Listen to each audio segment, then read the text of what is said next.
جی professor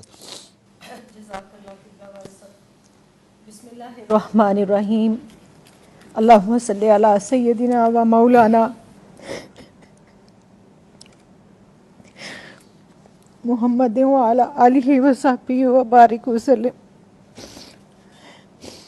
قبلہ غازی صاحب، آپ کے لیے میں نے ایک شعر لکھا تھا کہ اتنی جرت سے کون بولے گا آپ کو میری عمر لگ جائے۔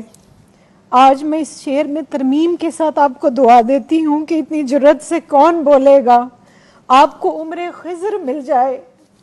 ہم گھروں میں بیٹھ کے خواتین تماشا دیکھ رہی ہیں کہ الرجال قوامون علی النساء کہنے والے 57 اسلامی ممالک کے حکمران کس نیند میں سو رہے ہیں، وہ کس بے حسی کا شکار ہیں۔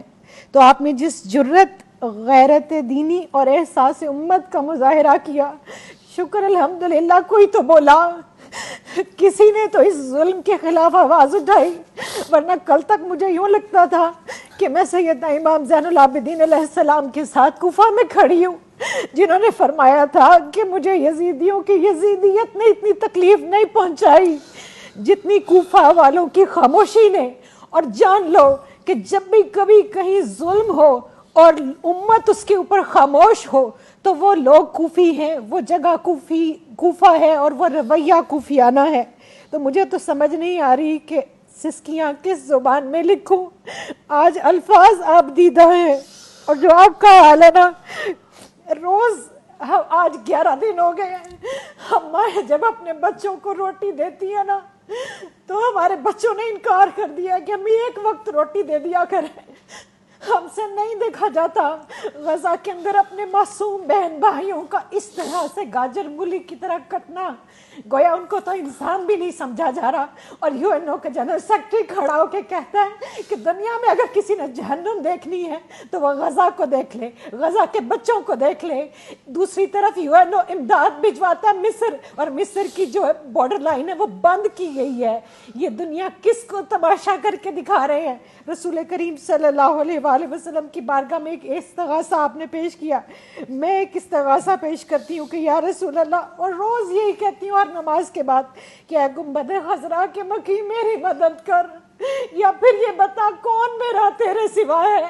یا رسول اللہ، ہمارا کوئی نہیں آپ کے سوا۔ ہم اس دنیا میں تمام مردوں نے چوڑیاں پہن لی، غیرتیں اپنی بیچ چکے، اور آپ دیکھیے پاکستان کے اندر جس بے حسی کی آپ بات کر رہے ہیں، امراء سے لے کے عوام تک ان کی پروڈکٹس کو بھی اسی طرح خرید رہے ہیں، اور کوئی آواز بلند نہیں ہو رہی، کوئی بول نہیں رہا۔ اور قرآن کیا کہتا ہے؟ سورہ نساء کی آیت پیش کرنا چاہوں گی۔ اللہ رب الکریم ارشاد فرماتا ہے وَمَا لَكُمْ لَا تُقَاتِلُونَ فِي سَبِيلِ اللَّهِ وَالْمُسْتَضْعَفِينَ مِنَ الرِّجَالِ وَالنِّسَاءِ وَالْوِلْدَانِ الَّذِينَ يَقُولُونَ۔ اور قبلہ غازی صاحب، جب میں یہاں پہنچتی ہوں میرا کلیجہ پھٹ جاتا ہے۔ اللہ فرماتا ہے رَبَّنَا أَخْرِجْنَا مِنْ هَذِهِ الْقَرْيَةِ الظَّالِمِ أَهْلُهَا وَاجْعَل لَّنَا مِن لَّدُنكَ وَلِيًّا وَاجْعَل لَّنَا مِن لَّدُنكَ نَصِيرًا۔ اور اللہ جھنجھوڑ کے پوچھتا ہے کہ اور تمہیں کیا ہو گیا ہے کہ تم اللہ کی راہ میں لڑتے نہیں؟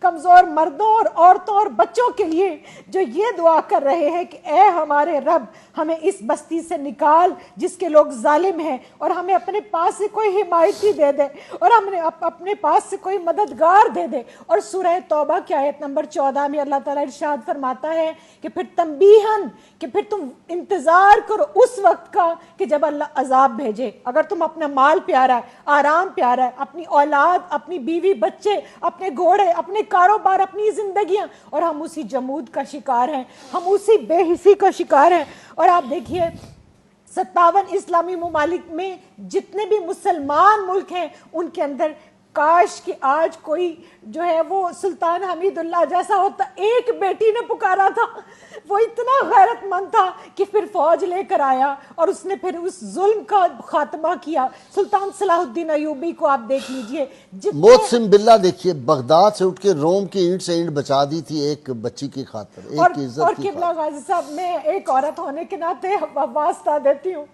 ہم عورتیں جو ہے نا یہ ظلم نہیں دیکھ سکتی، کیونکہ عورت کے جسم کے اندر ایک عضو ہے جس کو رحم کہا جاتا ہے۔ اللہ نے اپنے رحم کے ساتھ اس کو جوڑا ہے. میں اللہ کی عزت کی قسم کھا کے کہتی ہوں وہاں پر کٹنے والے بچے میرے بچے ہیں, وہاں پر کٹنے والی بیٹیاں میری بیٹیاں. ہم وہ نوزائیدہ بچے میں نے دیکھا, ایک اتنا سا بچہ, اتنا سا رحم مادر سے نکلا ہوا بچہ بھی.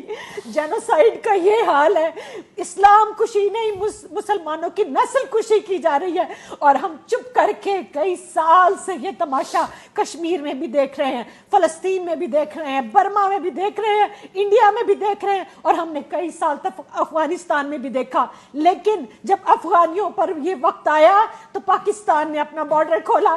آج میں یہ ہاتھ جوڑ کے مصر کے حکمران سے کہتی ہوں کہ تم مانا کہ تم نصرانی ہو, لیکن تم وہی ہو. یاد کرو کہ جب تمہارا قافلہ آیا تھا نا تو میرے نبی رحمت صلی اللہ علیہ وآلہ وسلم نے تمہارے لیے مسجد نبوی کو کھول دیا تھا. خدا کے لیے ان کو انسان سمجھو, یہ انسان ہے, یہ انسانوں کی اولادیں ہیں, یہ ہمارے بچے ہیں. تم جانوروں سے پیار کرنے والے ہو نا, تم ہیومن رائٹس کی بات کرتے ہو نا, کس ہیومن رائٹ کی بات کرتے ہیں؟ کم از کم ان کو انسان سمجھ لے. اور یہ جو وہاں پر غزہ کے اندر اجتماعی قبریں بنائی جا رہی ہیں اور ان کو جو جلا وطن کیا جا رہا ہے, اصل میں تو یہ ان کا وطن تھا. وہ وطن چھوڑ کر کہاں جائیں؟ تو یا رسول اللہ انظر حالنا, میں تو اتنا ہی کہوں گی, یا حبیب اللہ اسمع قولنا. اور وہ لوگ جو حضور غوث الاعظم کو مانتے ہیں وہ حضور غوث الاعظم جیلانی کا جہاد بھی یاد کریں. آج یہ امت جس وہن کی آپ نے بات کی, یہ کیوں وہن زدہ ہو گئی؟ ان کی تلواروں کو کیوں زنگ لگ گیا؟ یہ ظلم کے خلاف آواز بھی نہیں اٹھاتے. چلے میں اور آپ تلوار لے کر نہیں نکل سکتے, ایک ریاست کا کام ہے کہ وہ نکلے, لیکن ہم آواز تو بلند کریں. آج تمام سوشل میڈیا کے اکاؤنٹس بند کر دیے جاتے ہیں جہاں فلسطین کی بات ہوتی ہے. لاکھوں کی تعداد میں پوسٹ کو ڈیلیٹ کیا جا رہا ہے. ہمارے پاس ہے کیا؟